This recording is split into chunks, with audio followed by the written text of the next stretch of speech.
Mega power star Ram Charan Dhruva, megastar Chiranjeevi Khaidi number 150 సినిమాల కోసం ఎదురు చూస్తున్న అభిమానులకు షాక్ ఇచ్చే వార్త ఒకటి టాలీవుడ్ సర్కిల్స్ లో వినిపిస్తోంది.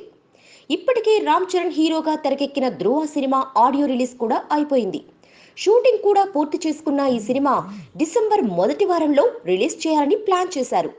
అయితే దేశవ్యాప్తంగా పెద్ద నోట్ల రద్దుతో జనం థియేటర్ల మొహం చూడటమే మానేశారు. ఇలాంటి పరిస్థితుల్లో ధృవ సినిమాను రిలీజ్ చేస్తే కలెక్షన్ల విషయంలో తీవ్రంగా నష్టం జరిగే అవకాశం ఉందన్న ఆలోచనలో ఉన్నారు చిత్ర యూనిట్. అందుకే సినిమాను వాయిదా వేస్తే ఎలా ఉంటుందన్న ఆలోచనలో చేస్తున్నారట.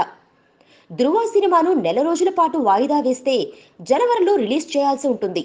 కానీ అదే సమయం మెగాస్టార్ రీ ఎంట్రీ సినిమా ఖైదీ నెంబర్ 150 విడుదల చేయాలని ప్లాన్ చేస్తున్నారు. ఒకే సమయంలో రెండు మెగా ఫ్యామిలీ సినిమాలు విడుదల చేయడం కరెక్ట్ కాదన్న ఆలోచనలో ఉన్నారు చిత్ర యూనిట్. అందుకే ధృవను సంక్రాంతికి రిలీజ్ చేసి ఖైదీ నెంబర్ 150ని సమ్మర్కు పోస్ట్పోన్ చేస్తే ఎలా ఉంటుందన్న ఆలోచనలో చేస్తున్నారు. ప్రస్తుతానికి ఈ సినిమాల వాయిదాపై అధికారిక ప్రకటన లేకపోయినా పరిస్థితులు చూస్తుంటే వాయిదా పట్టం ఖాయంగానే కనిపిస్తోంది. Please subscribe. Hi, it's me Purna. Please subscribe.